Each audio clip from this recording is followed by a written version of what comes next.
So ito, parang nasagutan na natin to dati. Parang similar siya. So in the cross-sectional area of each member of the truss is basically ano lang to, statics. Walang ano doon. Oh, statics lang to. Kasi ang hinahanap ay stress lang, stress. Statics, pero kailangan mo yung sigma equals force over area. Oh, which is, alam mo na to, di ba? Oh, yan yung basic. Oo, magmo-moment tayo dyan. Kasi kailangan natin kunin yung reactions. Depende. Tignan natin kung ano yung mga hinahanap. Okay? So, the cross-sectional area of each member of the truss is 1.8. Wait nga lang.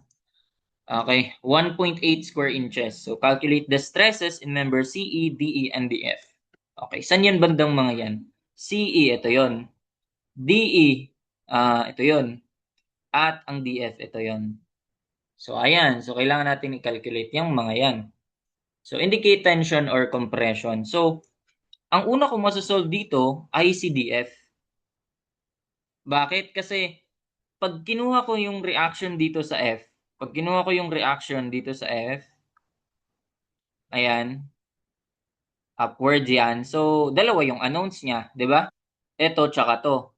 Pag dalawang unknowns niya, dalawa yung equation gagamitin mo, masasolve mo siya. O, ganun. Unlike dito sa E. Actually, ano to, ito, yung sa C, di mo magagamit yan pa. Kasi dalawa unknown eh. Ito unknown din to, tatlo yun. Tatlong equations kailangan mo para dyan. Summation of forces along x, ito yun. Recall sa statics, gagamitin natin. Summation of forces along x equals 0.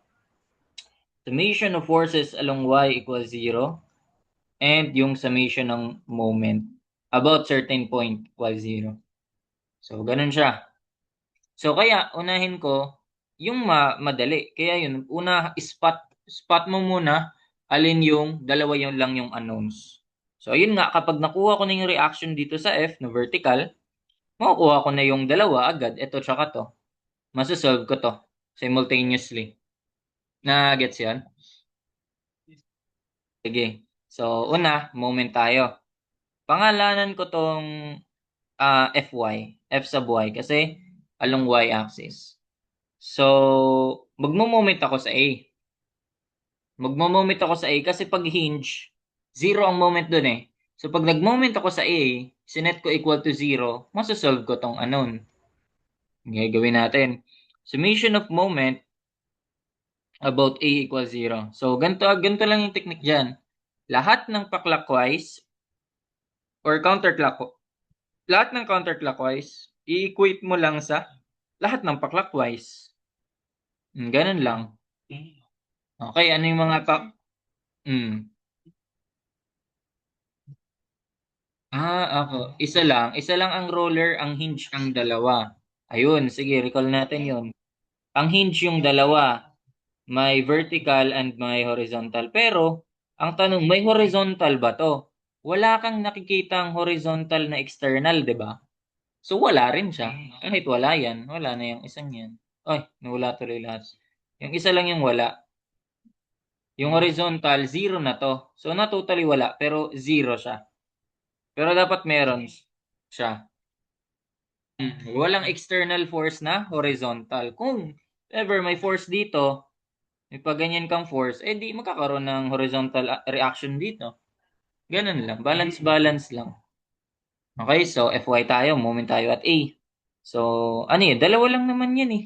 Itong 30 lang na pa-clockwise, tsaka itong FY na pa-counterclockwise. Ganun. Saan siya paikot? About A, di ba tayo? So, kung moment natin, dito ka ba nalilito? Moment at A. Ayun na, take note sa A tayo. Magmo-moment tayo sa A. Ibig sabihin yung force, paikutin natin about A. I-center natin yung A, tapos paikutin natin doon. Ganyan, no? Ayan yung ikot niya, no? Yung isa naman is paganto. So, ito yung clockwise. Ito yung counterclockwise. Ito naman yung clockwise. So, equate lang natin sila. Masasolve na natin sa FY. Cursor. Hanggang A. Kasi ito, nag-moment tayo at A. Kasi yan lang yung pwede nating ano eh, ayun yun yung talagang gawin natin kasi moment at supports lang talaga. Kasi kung magmo-moment ka at certain joint, anong pa yung supports eh. So, unahin mo talagang kunin yung supports. Kaya nga statics mo na inuuna. Kasi yun yung ginagawa natin doon, di ba? Kinukuha natin yung reaction sa supports. Ayun. Ayan. About A. About A. Ano, ano yun? Ano yun? Sige, tanong mo na lang after. So, ito, pa-counterclockwise yan, di ba? So, ito lang naman yung pa-counterclockwise dyan, yung si FY lang. Ganun. So, FY times, ano yung distance niya from A? So, 8 plus 8 plus 8, 24 feet. Ganun. Equate natin sa kabila naman, itong 30. Which is, pag ganyan naman siya, no? So, ito, ganito ikot niya, di ba? So, ano naman, 30 times 16 naman yan. O, 30 times 16. 8 times 2. Ayun, masasolve natin sa FY. Pag nasolve natin, ito na yung moment. Ito na yung moment. Kasi, pag sinabi nating moment, force times distance between them. Ganon.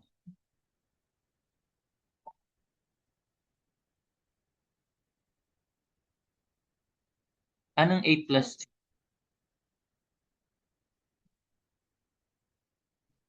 Ah, okay. Ang maganda kasing gawin dyan, kung equilibrium, i-equate mo na lang. Pero pares lang yun sila. Sige, pakita ko. Pares lang yun dito. Mas madali to kasi equate, di mo na kailang isipin alin yung magpa-positive, alin yung magne-negative, di ba? So, pag ganitong equilibrium, mas okay na, ano mo na lang, lahat ng pa-clockwise, pagsamahin mo, i-equate mo sa lahat ng pa-counterclockwise. Ganyan, pares lang yun sila. Kasi, kung ganun, di sabihin natin clockwise ko yung positive, FY, ay counterclockwise ko yung positive, ayan. Di magne-negative lang to, di ba? Hindi equal ko sa zero. O, parang parehas lang, ini-transpose ko yan dito, di ba? Para ma-solve ko yung FY, ganun lang, parehas lang sila. Ayan, okay tayo doon? So, masosolve natin sa FY as 30 times 16 divide by 24. No, 20 lang pala yan. Ayun, 20. 20, anong units, anong value niya? Since naka-keeps yung force, keeps tayo. 20 keeps. Minsan, may kita mo siyang nakasulat dito, 20 keeps. Pwedeng 20K or keeps na lang kasi yun yung gamit dito eh. So, FY, may FY ka na. No? So, ayan. Pwede na natin masolve si DF. So kapag ganyan, may force ka na nito, pangalanan ko na tong ano. Palitan ko na to. Lagay ko na yung value niya, 20 kips. Okay, so ito tsaka to na yung force ko. Now, paano mo ma-determine yung direction niya? 'Di ba may sinasabi na assume ka ng tension lagi? Pero pang statics lang 'yon. Kung gusto mo makita na agad, kaya naman. Tignan mo, 'di ba upward tong force mo? So, para ma-balance 'yan, kailangan mo ng pababa. Since ito horizontal to, hindi niya kaya bumaba. Ang kaya lang bumaba is ano, yung ito DF. Nasaan yan? Ito lang yung kaya niyang bumaba. Ayan lang, kaya pababa siya, compression siya. Kino-compress niya si F. Now, 'di ba ito kapag kinuha mo yung components to the right tapos downward. Ito na-counteract niya na yan ito. Ito, di yun yung magiging sign nitong kabila. Kukontrahin mo naman yan. Pag ganito ka naman. Ganun siya. Ayan. So, yan na. May mga direction na tayo. Di na basta assumption yan. Yan na yung tamang direction niya. Kung hindi mo lang ma-determine kung ano yung sense niya or direction, saan mo na lang i-assume na tension lahat. Tapos pag nag-negative, di mali yung assumption mo, compression. Wala namang kaso. Yun yung turo din sa amin dati sa statics eh. Pero nung pataas ng pataas na, nakalito na yung mag-tension ka assumption, mas okay yung ma-determine mo na agad ano yung direction niya. Ayun, gawin mo na yun. Dito mag-method of joints tayo. Ayan, so ito makuha mo agad si DF eh. Anong gagawin mo? Summation of forces along Y. 'Di ba? So, ayun. At joint F, ito ginawa ko dito at whole section, WS. Okay, whole section, whole structure, ganyan. Ito ang gagawin ko at joint F lang. At joint F. Ayan. So, ito yan sila. Kaya ko ba makopya yan? Kaya ko ba makopya to? Tinamad, no? Yun. Nasaan yung ano? Ay, wag na. Dito na lang ako titingin. Di ko na siya gagawa ng structure. Parang hinati ko na siya. Ganyan. Kasi makikita mo, method of joints, parang method of section lang din. Pero ang pag-section mo ay pabilog.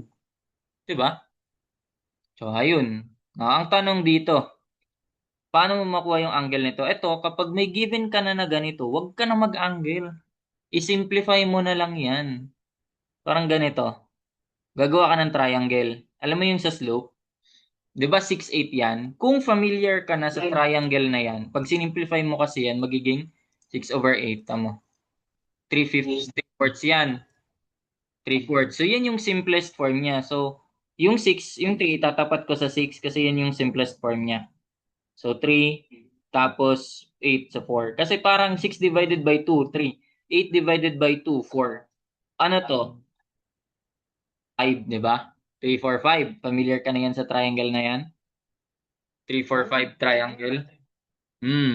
Right triangle ang 3, 4, 5. Tingnan mo. Square root ng 3 squared plus 4 squared. Hmm. Pero ang ano lang doon is hindi 5 yung length ni DF, kundi 10. Square root ng 6 squared plus 8 squared. Square root ng 6 squared plus 8 squared 10. Yun yung length ni DF. Pakita ko na lang din. Yun yung length ni DF. Pero hindi naman tayo interested dun. Hindi naman pinapakuha yung length niya, 'di ba? Yung slope lang ang kailangan natin. So, para simplified, to pwede namang 618 gamitin mo. Pero maganda kasi if, ano na, yung tawag dito, yung ah simplest form na. Ano yun? Ito, yung length na to. Ayan. Kasi 'di ba, ito 8 feet. Yung diagonal bale. Itong vertical yung 6 feet. So, ito yung buong 10. Yung 3, 4, 5, para sa slope lang yan. Okay, ubaga 10 divided by 2, ito gagamitin natin para sa forces. So parang yung angle theta lang din yan. Kung ayan, so parang ganito, kung nalilito ka pa diyan, lagyan natin ng theta. Okay, tignan lang natin. May theta dito. So yun theta rin to, 'di ba? Same angle to, tama? Okay, gets 'yun. So parang ganito lang 'yan. At joint F, so summation of forces along Y tayo. Kasi masosolve na natin yung pangalanan natin tong FDF. Ay, pangalanan natin yung FDF. FDF. Ito, di naman natin isosolve yan. So, kahit huwag na natin pangalanan. Summation of forces along Y equals 0. Parang ganito lang naman yan. Yung FDF, anong ano dito? Cosine ba to o sine? FDF, cosine theta o sine theta ang vertical. Ganito yun. Di ba ito yung angle? Ang katapat niya, opposite niya is yung vertical. Yung 3. So, parang ganyan. Sine yan. No? Pag opposite, sine. Sine yung gagamitin natin dun. FDF sine theta. Hmm.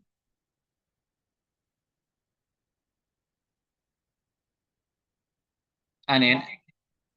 Ano yun? Ano yun? Ito. Yung vertical. Ganito kasi, di ba, nag-summation of forces along Y tayo. So, ito yung mga pag ano natin, yung mga vertical. Kasi ang y-axis natin is vertical. Ayan. Kumbaga kung kukunin mo yung components niyan, ayun, horizontal to the right, ang vertical niya downward. So, kailangan mo kunin yung component na to. 'Di ba? So, yung sa x-axis, wala tayong pake doon. So, ano yan? 'Di ba ito yung theta, opposite niya yan. So, sine yun. 'Di ba? So, parang ito lang din yan, no? Parang Ay, nawala, na ano tuloy, sumama yung isa. Parang pag tinransfer ko yan dito, katapat pa rin siya ng sign, di ba? Katapat pa rin siya ng angle, kaya sign siya. Ganun. So, sin theta equals, umpaga dito, yung sa moment, ano tayo, clockwise equals counterclockwise. Dito, upward equals downward naman. So, downward inuna ko, di ba? Pa-downward to eh. Equal ko siya sa pa-upward. Just ano yung pa-upward? Yung 20 kips. Ito yung ano ko, ito yung sinasabi ko na pwedeng di mo na isulat na sin theta kung hindi naman binigay na theta. Yung sin theta na yan, equal lang din yan sa kung ano yung nasa tapat, divide mo lang sa hypotenuse. 3/5. Di ba? Which is tama. Sin theta is opposite 3/, hypotenuse. Di ba? Mas mabilis yun. 3/5. Kung ganun yung treatment, ganun yung ginagawa mo. Oo. Kumbaga yung force, i-multiply mo pa sa 3/5 para makuha mo yung y component. Para makuha mo yung x component, multiply mo naman sa 4/5. So, ayun, FDF. Kaya na ba? Ayun, masasolve na yan, FDF. Paano yan? 20 divided by 3/5 na lang yan. 20 divided by 3/5. And wala, 33.333 pa ulit-ulit. Store ko yan sa D na lang. Store ko yan sa D. Ngayon, 100/3 or 33.33. Actually, pwede na yan eh. Ano to? Kips. Anong hinahanap? Stresses. So, force over area. Ang tanong pala, ano yan? Compression, tension. FDF. Ito yung F kinocompress niya, oh. So, ayun, compression siya. Pag toward siya sa joint, yun, compression yun. Pag away sa joint, tension naman yun. So, force sigma or yung force na kailangan natin, that's force over area. Or sa sigma dF, so that is force dF over area. So, ilan yun?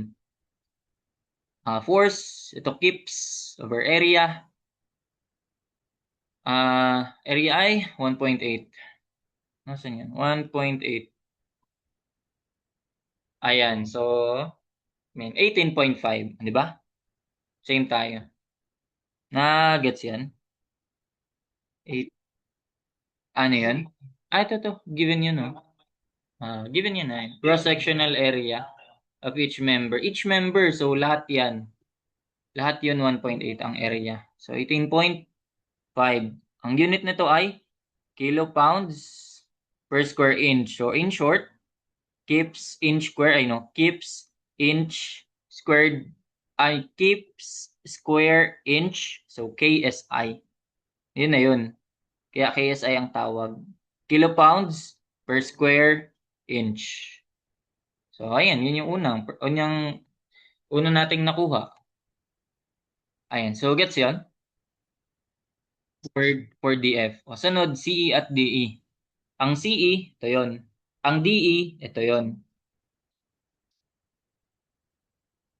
Ano yun? Ito na yun, FBD. Pwede mo na isulat dyan. Pwede mo na isulat dyan agad. Kung binigay yung figure na yan, pwede mo na isulat doon. Pwede ka nagagawa ng ano. FBD na rin naman yan eh.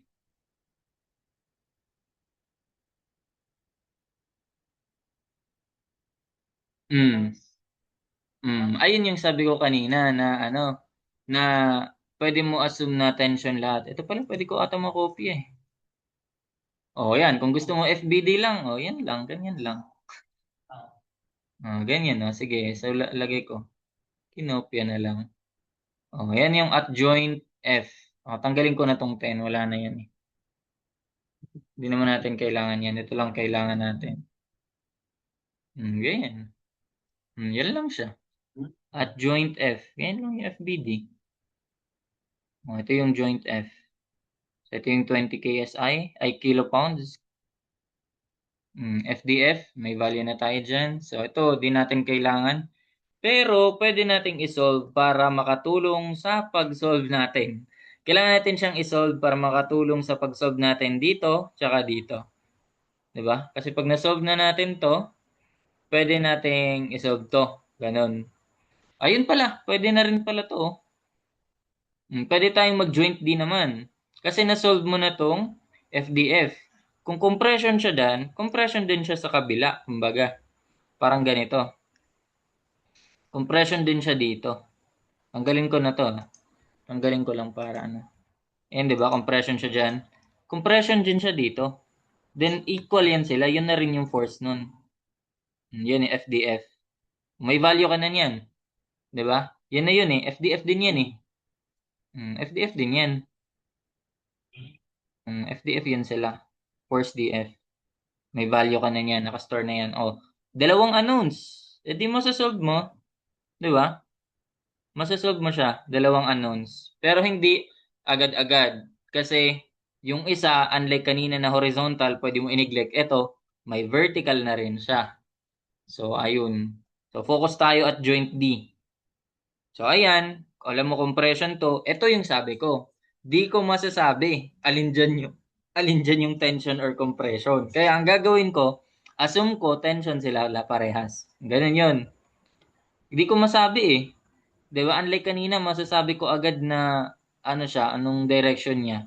So, pag tension, o lahat yan, away sa section, away sa joint. Pag ganito, yan yung assumption natin. Ganyan.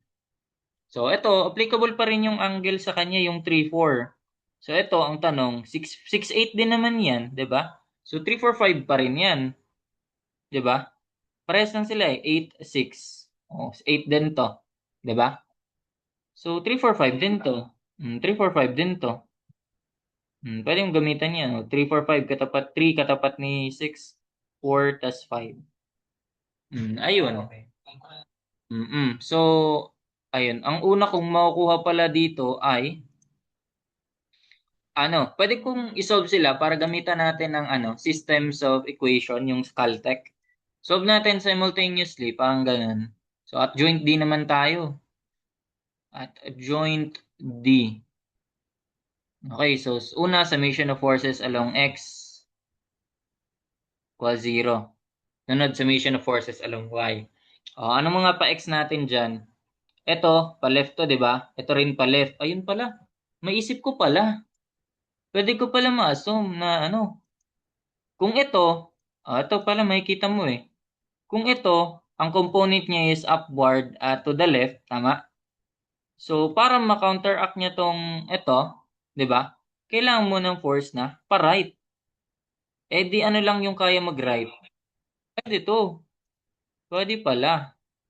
So, ito na lang. Assume mo, ito na compression na talaga, hindi na yan assumption. Now, since pares na yan sila pataas, ito na, pababa na tong isa. Ganon, pwede pala.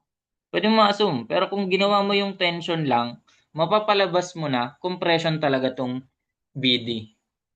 So, ayun. Pag inuna natin yan, actually, masasabi ko na ano yung BD.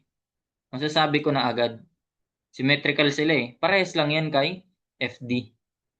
Tignan natin. Summation forces along X. So, to the left, summation ng paganyan equals sa paganito.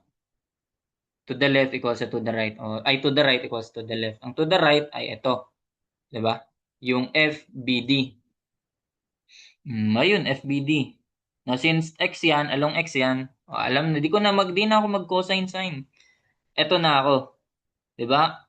Since horizontal yung kino-consider natin, ang katapat nun ay itong 4. Yun yung cosine din, 'di ba? 4 o 4/5 naman gagamitin natin. Kung kanina 3/5, yan 4/5 naman tayo. Equal yan sa yung FDF FDF naman. FDF na to the right siya, to the left siya. Ayun, 4/5 pa rin. 4/5 pa rin. Kanina 3/5 kasi vertical yun eh. Ngayon 4/5. Ayun na, ayun na, equal na sila. Ma-cancel yung 4/5 kasi parehas sila. So, ibig sabihin, equal lang pala yung FBD at FDF, no? Yun. Equal lang sila. So, FBD, yan, FBD, or FDF, FBD na nga lang. FBD equals FDF. Equal sila. Kung ano yung FDF natin, 33 KSI din. 33 kips pala. 33 kips. 33 kips. 33.33 kips. Yan, meron ka rin yan. O, pwede ka na mag-summation of forces along Y. Add mo lang yun sila. Yun na yung FDE mo. Summation of forces along Y. Summation of forces along Y equals 0. So, ayun. Lahat ng downward equals lahat ng pa-upward. Ang downward lang dyan ay yung FDE. Equal mo yan sa lahat ng pa-upward. So, ito yan. Yung FBD, tsaka yung FDF. So, yung sign naman yan nila. So, ayun. FBD. O, kung, ito yung vertical niya, yung 3. So, ayan. 3/5 tayo. Diba? Kung kanina 4/5, o 3/5 naman tayo. Then plus, di ba alam mo naman na FBD is equal lang sa FDF? Eh di pwede kong i-times 2 na lang to. Tama? Kasi parehas naman sila eh. FBD is FDF oh. So, dalawang ganun lang. Ayun, makukuha natin sa FDE. Ano yung na-store ko dyan sa FBD? Nasa ano natin? Nasa D ba yun? Ito yun, di ba? FBD times 3/5 times 2 na lang yan. Oh, 40? 40 lang pala yun. 40, ibig sabihin, nagdoble lang siya nito. Dalawang 20 kips lang siya. No, 40 kips. So, pag isa-solve na natin yung force niyan, ay stress niyan, stress at DE. Take note, ano ulit to? Ang FDE ay, tension siya kasi away siya ng D eh. Nandito yung D, palayo siya kay D. Yung joint, tension siya. Then force naman, FDE over area pa rin. Same area, 40 divided by 1.8.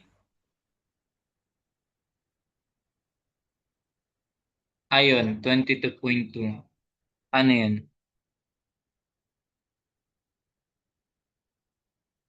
Kapag nandun yung member na unknown, 22.22 PSI, then tension. Ito, wala pa lang nilagay dito, no? So, same lang to sa ano.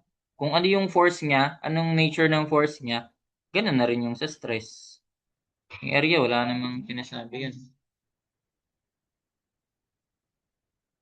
Joint F, nasan yun? Ito, kung hinahanap tong FE, yan, yung member na yan, di yun, mag-summation of forces along X ka para makuha mo siya. Ganun. Kung ano yung, edi wag na, di natin kailangan. Kung ano lang yung kailangan.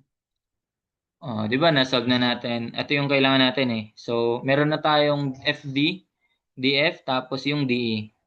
Ang last na lang na kailangan natin is C, CE. CE, nasan yan? Andito yan. Ito, kaya mo na yan. Kasi, yun pala. Kailangan natin to. Solve din natin yan. Oo, kasi, di ba nandito na tayo sa E? Anong meron ka na? Etong may DE ka na. So, yun din yung reaction niya dito. Tension din siya. Pares yan sila, tension. Ayan, tension. Upward din yan. So, eto ang unknown. Unknown din to. Dalawa unknown. Dapat, alam mo to. Dapat, alam mo yan. So, isosolve natin pala. Di, ito lang naman yun. Sa joint F, usad ko na lang to. Dadagdagan ko lang yan. Di naman tayo dyan eh. Yan, usad ko lang siya. Joint F, di solve pala natin. Kailangan pala natin. Di summation of forces along X tayo. Equal 0. So, ito yun. F, ano to? FDF, FEF. Pangalanan ko yung FEF. Kasi kailangan natin tong CE. Then, sa joint na yan, ilan ang members? 1, 2, 3, 4. Dapat, kung gagamit ka ng method of joints, ito lang kasi ginagamit mo dyan. 2 equations lang. So, dapat dalawa lang din unknowns. Given na nakuha mo na to, okay, ito tsaka to na lang unknown, okay lang makuha mo rin to. Ganun. E di, solve natin yan, FEF. Ang dali lang yan. Ito lang naman yan, oh. Ano lang yan? Ito lang yan, FDF tapos FEF. Ibig sabihin, lahat ng to the left equals to the right. Yan. Ang to the left niyan is FEF lang naman. Ang to the right niyan is itong FDF, yung component niya. Ito.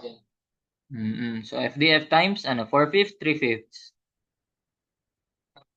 4/5. Kasi, horizontal yan, no? Ito yung, ano yun? Yan yung, saan siya parallel?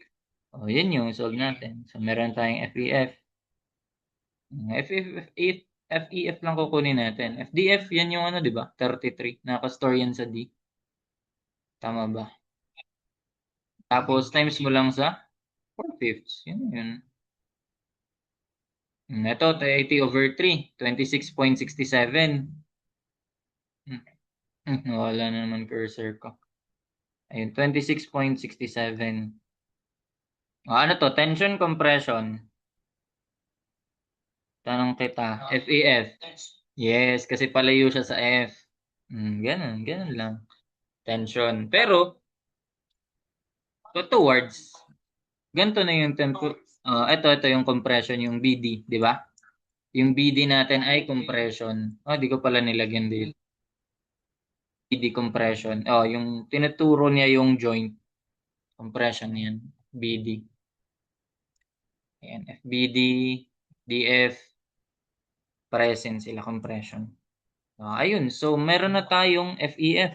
Ito, madadagdagan na natin to. Di, meron na tayong value na ito.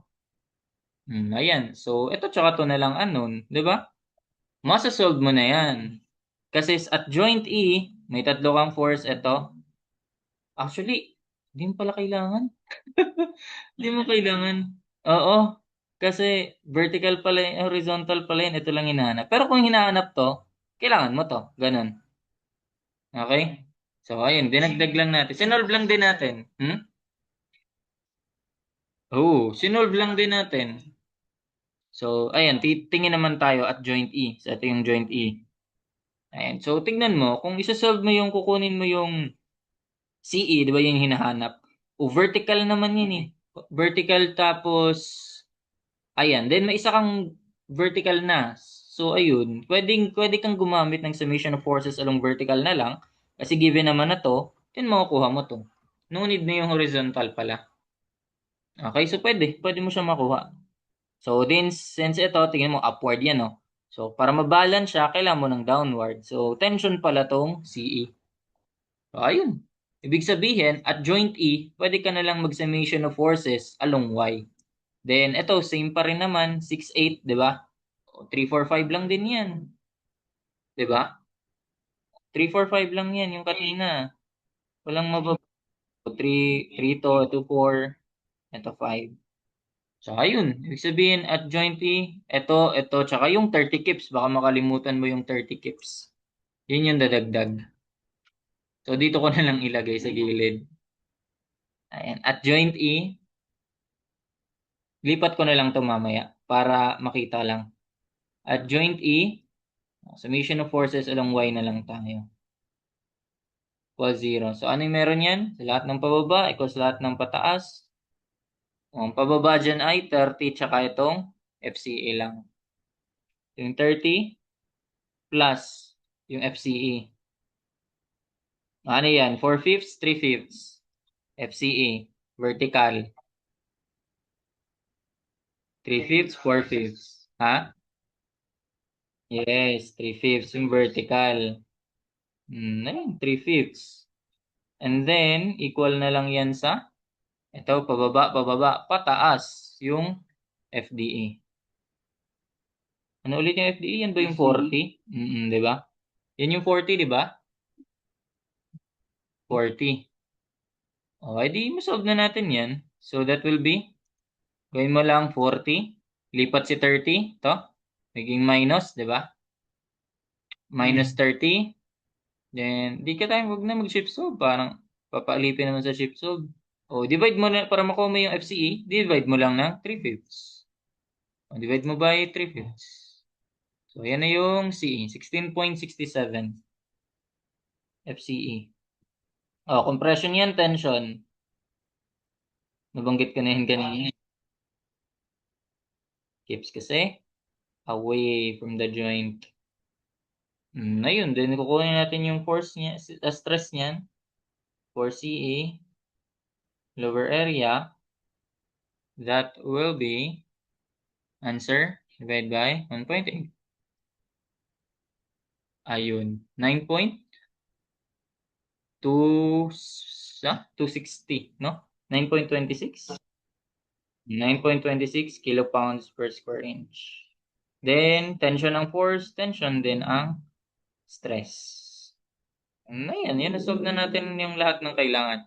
9 to 60, PSI kasi pounds per square inch lang. So, pag dinivide mo yun by 1,000, 1, 2, 3, 9.26. Ito, naka-KSI na to, KSI na to. So, di ba tama? Tension ang 9.26, tension din ang 22.2, compression ang 18.5. So, that's it for this problem. Di ba di kinailangan na pala natin yung ano? Parang naging practice lang kasi di ba tinanong mo rin kung ano, paano natin gamitin yan. So, ganun siya. If ever man, tinanong yun, kung tatanungin to, or ito, kapag tinanong tong BE, kailangan mo talaga kunin to. Okay? Kasi, mag-summation of horizontal ka naman dyan. Forces along horizontal. So, ito, may value ka na net. Ito, tsaka ito yung unknown kung sakali. If ever di mo pa nakuha tong FCE. So, pwede yan. Masosolve mo yan. Horizontal tapos vertical.